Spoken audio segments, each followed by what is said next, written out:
chance de ultrapassar o ano. Professor, então, nessas circunstâncias, que escola, na sua opinião, o Brasil precisa? De uma escola séria, de uma escola rigorosa, mas, ao ser rigorosa e séria, uma escola que criasse e sugerisse aos alunos a felicidade, a alegria, quer dizer, uma escola alegre, saltitante.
Bom, o novo ensino médio, como nós podemos observar, do ponto de vista prático e da realidade das escolas, atende uma demanda que não é uma demanda necessariamente real. Obviamente, nós sabemos que a necessidade e a obrigatoriedade de termos uma educação de qualidade, ela é algo exemplificado na nossa Constituição. Todavia, os mecanismos utilizados para a atual reforma que nós estamos vivenciando nesse momento, elas não necessariamente atendem os interesses que são da própria educação e da coletividade que frequenta principalmente o ensino público. Então, a avaliação mais crítica que nós podemos fazer é que ela é uma reforma, além de esvaziada do ponto de vista do seu sentido, ela é esvaziada do ponto de vista do seu conteúdo. Bom, eu acho que a principal mudança referente à estrutura pedagógica do novo ensino médio é a redução das matérias da formação geral básica, né? Então, antes nós tínhamos aí todas as matérias para os terceiros anos, assim como tem os primeiros e os segundos anos, mas com a implementação dos itinerários formativos foi reduzida a formação geral básica, que são as matérias de História, Geografia, Sociologia, né? Essas matérias acabou dando uma reduzida por conta da ampliação dos itinerários formativos. Então, isso é um impacto em termos pedagógicos, porque interfere diretamente na base, né? Na base de formação dos estudantes, inclusive para os próprios itinerários, né? Então, talvez nós tivéssemos até um desenvolvimento melhor dos itinerários formativos se os estudantes pudessem ter todas as disciplinas, né, todos os componentes da formação geral básica, assim como os estudantes do primeiro e do segundo ano têm. Porque além de desorganizar as disciplinas com a falsa ideia de multidisciplinaridade, ela não só dificulta a compreensão das diferentes redes que fazem parte da nossa estrutura educacional, como ela dificulta a própria organização das carreiras dos professores e, objetivamente, da vida prática dos alunos. Então, quando a gente pensa a nova reforma do ensino médio, a gente precisa pensar ela como a consequência de um problema que não foi compreendido. A princípio, quando se propõe, ou a proposta inicial do novo ensino médio era exatamente essa, para que o aluno, o estudante, na verdade, né? Agora não se usa mais o termo aluno, mas estudante, ele ficasse motivado para, saindo, né, dessa formação básica, adentrar o mundo aí fora, a questão relacionada ao trabalho, muito mais motivado. Mas, pelo que estamos vendo e observando, não é isso que está acontecendo. Eu concordo com o professor. A questão é que, além da própria evasão, com o novo ensino médio, você tem o disparate entre os vestibulares, que é para o qual eles estão se preparando, principalmente alunos de terceiro ano, que não estão encontrando subsídio. A base comum, né, a formação básica comum, ela ficou com menos aula, tendo mais aulas para os itinerários formativos que não abrangem todas as áreas do conhecimento, fazendo com que eles fiquem com a educação defasada para enfrentar o mundo lá fora, o vestibular, fazendo com que isso cause até neles mesmos um desânimo, fazendo com que eles tenham essa evasão que o professor citou aqui. Olha, na minha visão, eu achei uma decisão negativa, porque é muito mais desgaste do estudante e também muito ruim também por causa do horário. E às vezes, tipo, você chega em casa, você não tem nem tempo de, sei lá, falar com seus pais, ter alguma conversa, assim você provavelmente já chega todo cansado e só quer descansar a mente. Eu me senti extremamente sobrecarregada e ansiosa em relação às novas matérias, em relação a essa carga horária. E por vários motivos, assim, eu tenho um problema de ansiedade, então isso realmente piorou essa questão psicológica.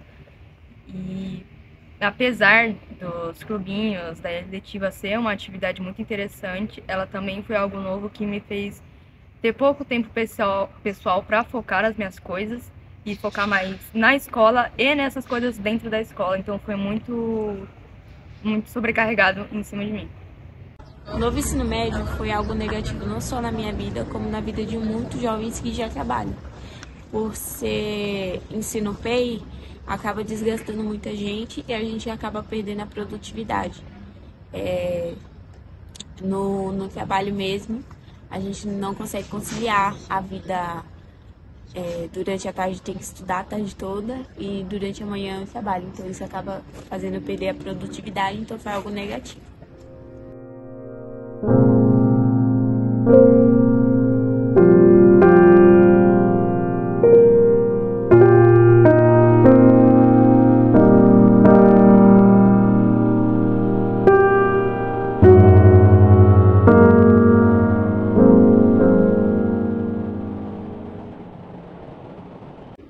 Bem, com o novo ensino médio, eu pretendo ter pelo menos um bom ensino, com um bom fundamento, para poder estar praticando no mundo aí afora em relação ao mercado de trabalho, pois temos bastantes alunos que já trabalham e ainda veio para a escola no período integral. Isso às vezes pode ajudar e atrapalhar ao mesmo tempo, porque tem uma decisão a ser tomada. Ou você vai realmente trabalhar, ou se você vai estudar. Realmente está meio que numa balança qual que você escolhe e qual é o mais importante para você nessa situação. Bom, se nós pensarmos que a sociedade ela é heterogênea, né?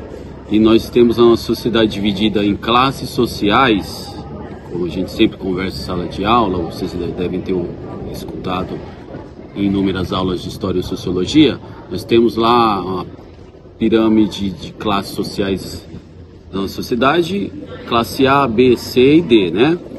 E se a gente pensar que a política neoliberal, ela prega sempre um Estado mínimo e ela vai sempre defender os interesses de classe das elites econômicas, nesse sentido, essa política neoliberal, ela acaba interferindo no modelo de gestão da educação, no sentido de que vai sempre privilegiar os alunos das classes A e B, enquanto os alunos da classe C e D vão estar sempre sendo prejudicados por essa política neoliberal de um Estado mínimo. Para conseguir conciliar a vida de estudos com a vida de trabalho com o horário que eu fico na escola, eu procuro estudar mais por fora quando eu tô na escola e tem alguma matéria que eu já sei decorada, eu pego para estudar alguma área específica, porque senão eu não tenho tempo de estudar e fico preso somente na matéria da escola. E isso vai acabar afetando para mim fazer algum tipo de vestibular, ou Enem, e mais para frente. Mudei muitas coisas, principalmente o horário, por causa que fechou muitas portas, tanto para mim quanto para outros estudantes, como arrumar um curso, um trabalho, porque a maioria dos trabalhos são de tardes, não tem como. Trabalhar à noite também não dá. E tem muitas matérias que não ajudam muito em relação a curso, em relação a como preencher uma ficha. Tem muitas matérias que ensinam muitas coisas que futuramente não vamos usar no mercado de trabalho. Então, assim, eu sou a favor do ensino médio desde que as matérias principais, que no caso português, matemática, que são da base comum curricular, elas não sejam afringidas. Eu posso complementar, eu não posso tirar. Então, eu acredito que o novo pensamento sobre a estrutura geral do novo ensino médio seria, assim, de um pensamento positivo para o futuro. Enquanto o nosso governante não tiver esse pensamento que o nosso objetivo é o estudante, a gente não vai conseguir fazer. Vai se mudar a roupa de novo para velho, mas isso não vai mudar. Hoje ele chega no mercado de trabalho despreparado, primeiro pela precisão. Então, automaticamente, ele não consegue ter esse embasamento, esse preparar para poder enfrentar o trabalho, né? A academia, ele não vai ter acesso a isso, já que ele já está fugindo da escola, por precisar trabalhar. E aí, quando ele chega na hora de trabalhar mesmo, que ele precisa ter a formação, ele já não tem, e aí acaba pegando essas ideias dos subempregos, ele fica... Se contenta com pouco. Se contenta com pouco e, enfim, vira um círculo vicioso, e é um efeito dominó, né? Então, vocês percebem a evasão escolar, o despreparo culmina nisso. Ele vai ter essa incerteza, mas ele tem incerteza porque ele não existe uma preparação, então ele vai se contentar com o que aparecer. Volta àquela questão anterior. Quando você, por exemplo, se tivéssemos uma política em que o jovem não irá trabalhar enquanto não estiver formado, como alguns países isso acontece, a formação completa. Sim. Ele vai para o mercado formado, com toda a parte, claro, teórica, e as empresas que irão acolher têm que entender isso também. Sim. Porque não adianta você querer uma pessoa com experiência se ele não tem experiência nenhuma. E isso faz com que esse indivíduo passe a aceitar, devido à questão da sobrevivência, a primeira coisa que aparecer. Sim, é o subemprego, né?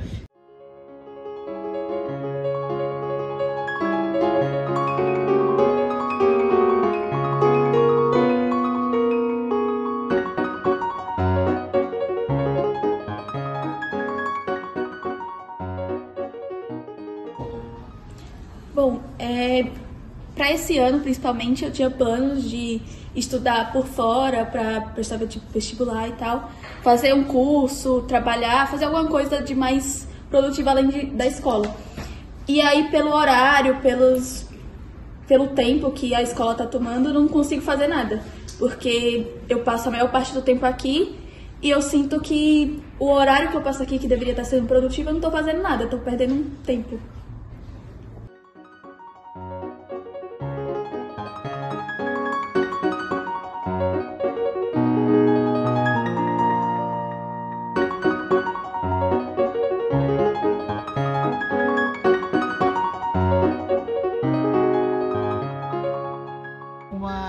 Se eu tenho uma crítica ao novo ensino médio, que eu acho que sempre tem que ser feita, é que ela deixou de lado as questões práticas.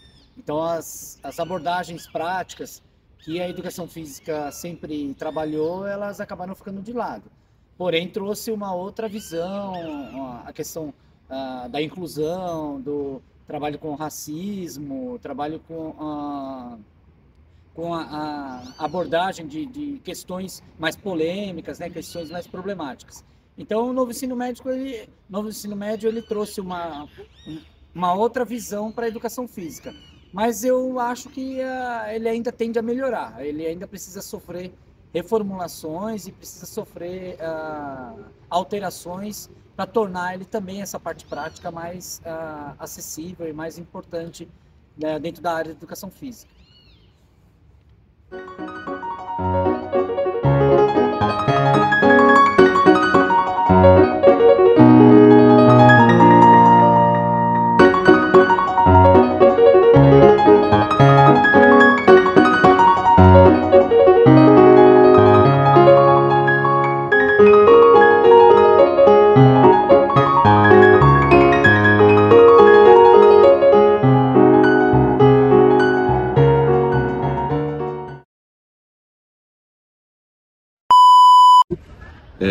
Os alunos estão de parabéns, os professores estão de parabéns, e dizer que vocês produzindo esse documentário, vocês estão fazendo história, né? Vocês estão produzindo um documentário sobre o novo ensino médio, vocês estão passando por isso agora, e isso vai entrar para a história, porque no futuro, para alunos que sequer nasceram ainda, isso pode ser acessado no futuro, eles vão ter acesso à produção de alunos que estão passando por esse momento agora, estão fazendo a crítica no documentário. Então, agradecer a vocês que participaram, principalmente aos meus queridos alunos desse projeto de eletiva Escola e Cinema, e dar os parabéns para vocês na excelência do trabalho. Espero que todos apreciem e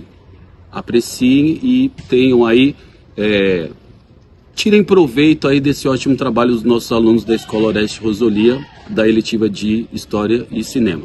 Muito obrigado.